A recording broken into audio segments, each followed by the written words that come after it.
One India Kannada YouTube ಚಾನಲ್ಗೆ ಸ್ವಾಗತ. ನಾನು ಸಂದೀಪ್. IPL 10ನೇ ಆವೃತ್ತಿಯ 10ನೇ ಪಂದ್ಯ ಇಂದು ಮುಂಬೈ ಮತ್ತು ಹೈದರಾಬಾದ್ ತಂಡದ ನಡುವೆ ನಡೆಯುತ್ತಿರುವಂಥದ್ದು. ಟಾಸನ್ನು ಸೋತು ಬ್ಯಾಟಿಂಗನ್ನು ಮಾಡ್ತಿರುವಂಥ ಹೈದರಾಬಾದ್ ತಂಡ ಆರಂಭದಲ್ಲೇ ಒಂದು ಒಳ್ಳೆಯ ಪಾರ್ಟ್ನರ್ಶಿಪ್ ಡೇವಿಡ್ ವಾರ್ನರ್ ಮತ್ತು ಶಿಖರ್ ಧವನ್ ಅವರ ನಡುವೆ ಬರುತ್ತೆ. ಮೊದಲ ವಿಕೆಟ್ಗೆ ಬರೋಬ್ಬರಿ 81 ರನ್ಗಳ ಒಂದು ಪಾರ್ಟ್ನರ್ಶಿಪ್ಪನ್ನು ತಂದುಕೊಡುವಂಥ ಈ ಜೋಡಿ 49 ರನ್ನನ್ನು ಬಾಡಿಸಿರುವಾಗ ಡೇವಿಡ್ ವಾರ್ನರ್ ಅವರು ಔಟ್ ಆಗ್ತಾರೆ.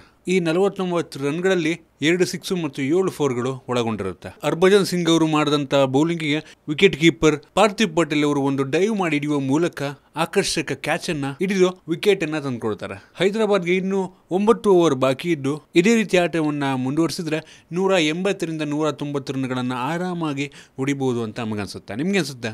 ಎಷ್ಟು ಟಾರ್ಗೆಟ್ ಅನ್ನ ಮುಂಬೈ ತಂಡಕ್ಕೆ ಹೈದರಾಬಾದ್ ನೀಡುತ್ತೆ? ಕೆಳಗಡೆ ಕಾಮೆಂಟ್ ಅಲ್ಲಿ ತಿಳಿಸಿ. ನಿಮ್ಗೆ ಏನಾದರೂ ವಿಡಿಯೋ ಇಷ್ಟ ಆಗಿದ್ರೆ ಲೈಕ್ ಮಾಡಿ, ಶೇರ್ ಮಾಡಿ. ಇದೇ ರೀತಿ ನಮ್ಮ ಬೇರೆ ಬೇರೆ ವಿಡಿಯೋಗಳಿಗೆ ಒನ್ ಇಂಡಿಯಾ ಕನ್ನಡ ಯೂಟ್ಯೂಬ್ ಚಾನಲ್ಗೆ ಸಬ್ಸ್ಕ್ರೈಬ್ ಮಾಡಿ. ಧನ್ಯವಾದ.